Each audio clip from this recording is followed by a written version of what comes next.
Which brings us to the actual main event of Turning Point 2004, which is Triple X versus America's Most Wanted inside 6 Sides of Steel. Which is funny, because, like, I feel like this month didn't really have a crazy build to it either. I think the build to the first cage match was a lot better. Yeah, it's funny because like at Victory Road, they did announce the cage match. You know, Dusty comes out, accepts his Director of Authority position, democratically elected, and then one of his first decisions is to make that match. It is AMW against Triple X. Pam Anderson's first vote ever. She was like, in America. I would like to see Triple X and AMW, so I'm going to vote for the American Dream. So he did make the match on behalf of Pamela Anderson inside 6 Sides of Steel, and yet they're not even on the first Impact of the month. Yeah, it's kind of a disappointing build-up, but once you get to the match, who gives a shit? I guess like they might consider the match built to, which they're probably not wrong. Yeah, but you know, you can give me a little something in between. Yeah, like there's like it may already be built to, but there's nothing that hurts it from trying to add some more heat to it.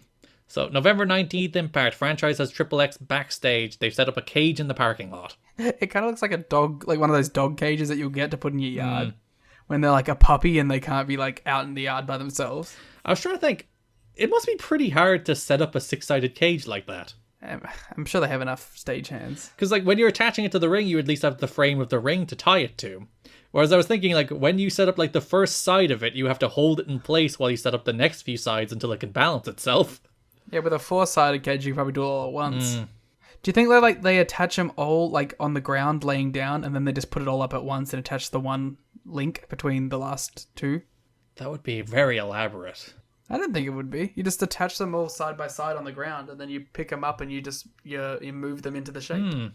That's probably a better way to do it. I was just thinking of like, hold one side. Doing it while they're all trying to you have two people holding up the cage as you put it while another you side. attach the sides and then eventually it'll balance itself, yeah. I don't think that would have been the way. Hey, maybe it was. So Triple X invite AMW to come out to the parking lot in their 6 sides of steel cage set up there to end it right now. AMW have a match against the NYC immediately after, so like that's the reason they don't go to answer the challenge, even though Hall and Nash are on commentary being like, those nerds, they're not answering the challenge. They're cowards. Hall and Nash jump AMW to cause a DQ. They brawl to the back where Triple X locked them in the cage and then beat them up. Yeah, I did not like this match. Well, you liked it so much you got to see it again. November 26th. It's America's Most Wanted versus the NYC round 2. I did not like this match. AMW pinned Gilberti with the death sentence. It was a perfectly normal, forgettable TV match. At least at least this one actually was a match. And AMW did pin Disco. And Disco has shiny pants now.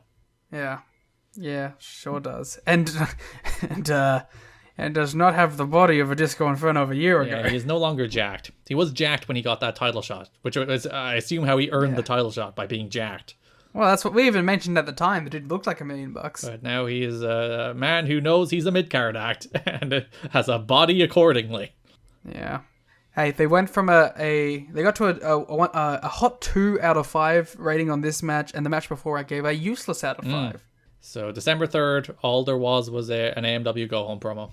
Yeah, again, like, I don't know. I don't need a lot. Maybe like they kind of promo backstage and they get bloodied up by Triple X or something. Just give us some heat for the big cage match that's main eventing your show. Yeah, even like the one angle they had, which was the cage in the parking lot angle, that ended up being more about the Kings of Wrestling than it ended up being about Triple X and AMW. Yeah. You could have done that on the go home. Like when they were doing their promo, you could have attacked them and dragged them out to the cage and bloodied them. But that does lead us to Turning Point. Main eventing over the final match of Randy Savage's career, no less. It is inside 6 sides of steel. Oh, we forgot to mention, Dusty at one stage comes out to the ring and mentions it'll be a losing team's disbands match.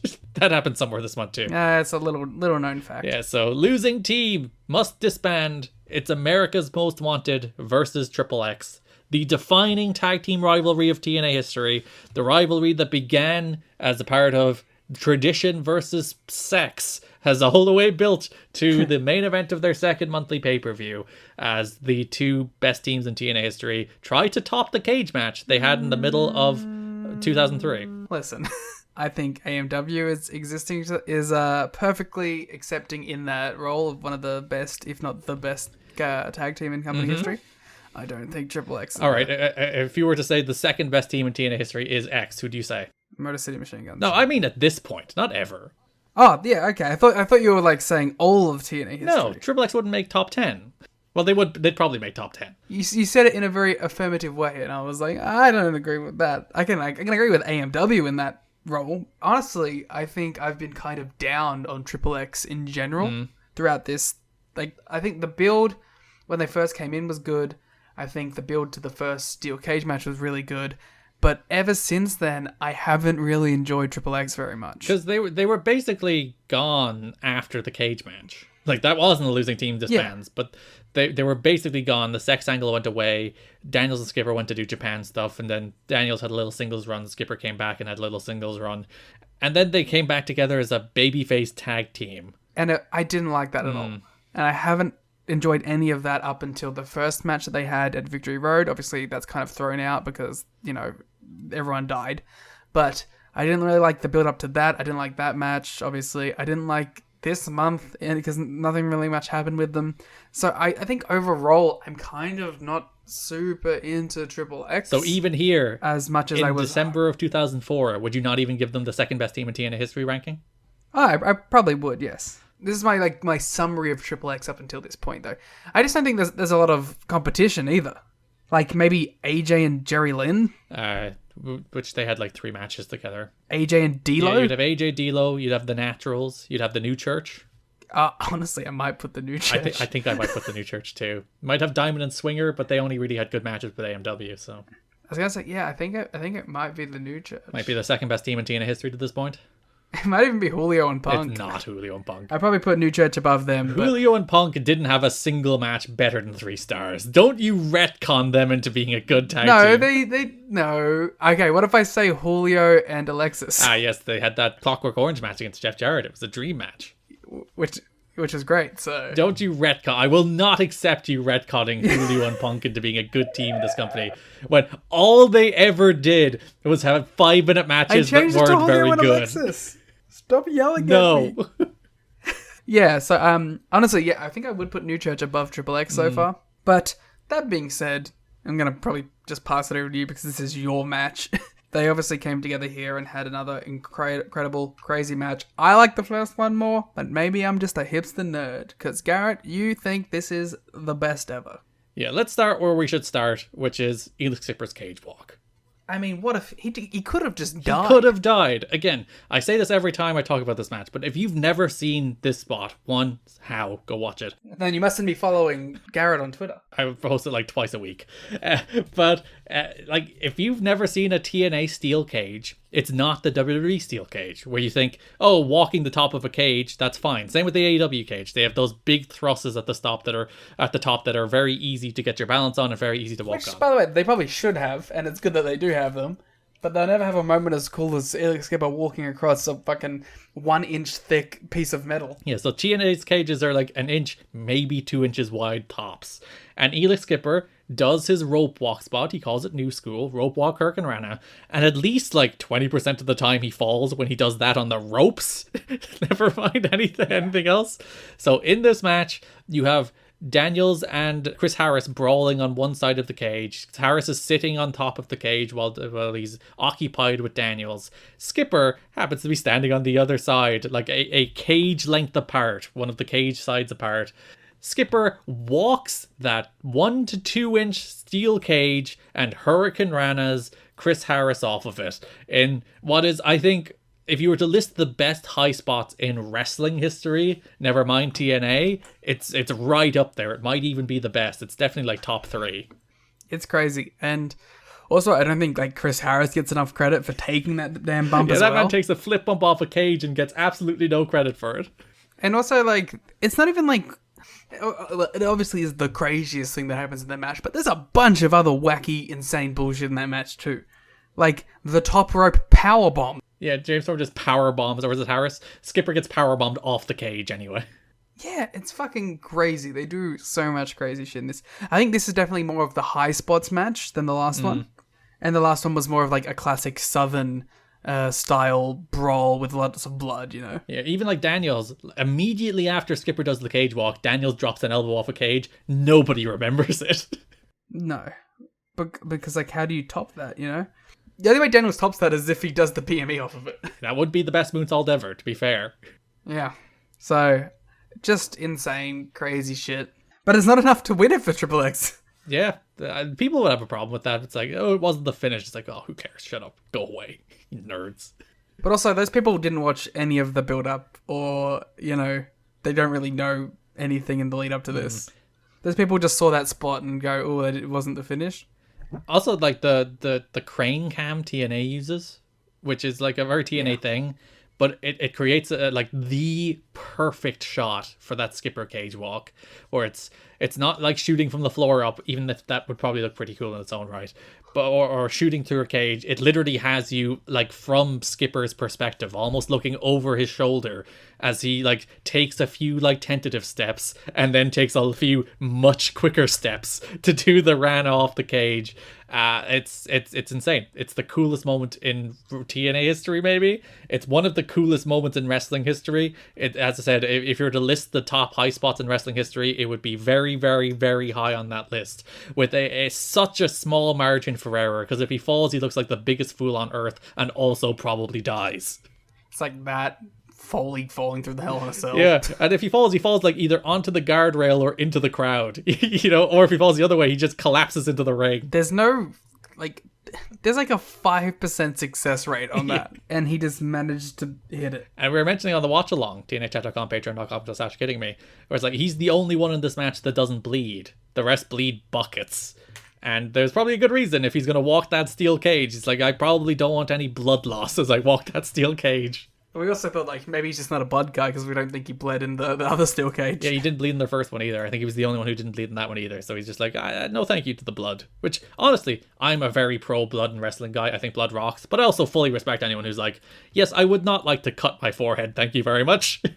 You've actually picked quite the hot topic with blood, because that's quite the Twitter debate today. It's just because WWE were doing a War Games without blood. Did they have blood in the end? I didn't watch the matches. I don't believe it had... Oh, no, I did. I watched that main event. It did not have blood. Cowards, the lot of them. And, so you're one of these blood-hungry AEW marks who need blood. It's like, I would have liked Mox and Max if Mox had bled, but for once, Mox didn't bleed, so -5 stars. I'm pretty sure he didn't bleed because they didn't want to pay out on the the fucking, what do you call it? The DraftKings thing. Yeah, the DraftKings, because the DraftKings thing was like, will Moxley or MJF bleed? And and I even said when that happened to the people in the room, oh, that's easy money. It's the safest bet you'll ever make in your life, and there's no blood. Exactly, so I think they did that on purpose. So yeah, this match, they introduced the handcuffs for the first time, which would become an America's Most Wanted staple, but are used here. Harris is isolated in handcuffs for a while until he gets free, and then the finish is that they handcuff Daniels to the rope, playing back to the whole idea, like the build for the first match was the numbers game, the numbers advantage, so they're even playing off that idea for the final finish of their match too, where Daniels is tied to the ropes. They're going for a death sentence, and Harris says no, because Triple X hit AMW with a death sentence earlier in the match. AMW are like, fuck them, we're going to beat him with their own move. They hit Triple X's Powerplex on Skipper. 1, 2, 3. Skipper and Daniels have to break up. So how do you think Loki feels? Yeah, it's for Loki. It's Triple X. It's not Double X. Yeah. It's like, what the fuck, guys? Our stable just broke up and I wasn't even involved. It's kind of fucked up. Yeah. So I think we suggested on the watch along that Dusty should have been in the AMW, and they should have brought Loki, and it should have been a 6-man. American Dream's Most Wanted against the true Triple X. Yeah. That would be a good match. Imagine Loki and Dusty. Actually, Loki and Dusty have interacted, haven't they? Yes. I was going to say we should get Loki versus Dusty in a singles just to settle it now. You had that Triple X and Russo against, was it the Road Warriors, Dusty and Jarrett, that match? Yes. I have to go back and check that Dusty and Loki interact in that match. That's the truest test now. Did we ever get a Dusty Loki interaction? Like, knowing Loki, he was probably like, yeah, I gotta get like a bionic elbow from Dusty or something. He probably does eat one, yeah. The problem is, he might just be like, I want to take like the Doomsday or something, you know what I mean? Like, he might just be like so starstruck by the idea of getting to work with the Road Warriors that he's like, he forgets about Dusty for a second. So you're saying he's not so starstruck about the idea of working with Jeff Jarrett? No, I wasn't saying that.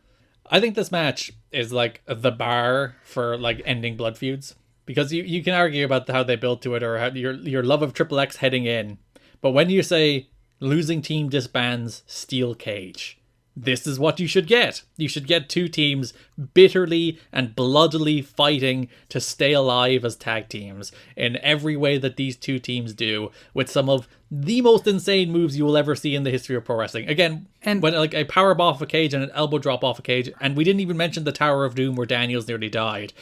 In all of those spots, which are just like background fodder for the cage walk.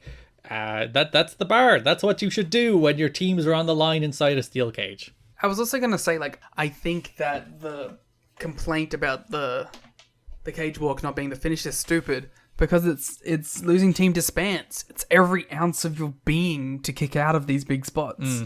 Like, literally everything's on the line. It's more than titles. It's your existence as a pro wrestler. So I can buy kicking out of things that you never would believe a kick out from in a different kind of match. It's like getting mad at watching like a big mask versus mask match in Mexico and some crazy shit happens and being like, oh, why did Pentagon kick out of that fucking table spot? You're like, well, because it's mask versus mask, motherfucker. Yeah, but also even when you think about it, like built into the match, Daniel's on top of the cage. Skipper hit the cage walk Rana. Skipper's taken out because he just freaking ran at somebody off a cage. He can't go for a pin. And then Daniels is on top of the cage. And fair enough, he drops an elbow off the cage and then somebody kicks out. But still, it rocks. Yeah. I just think you can give some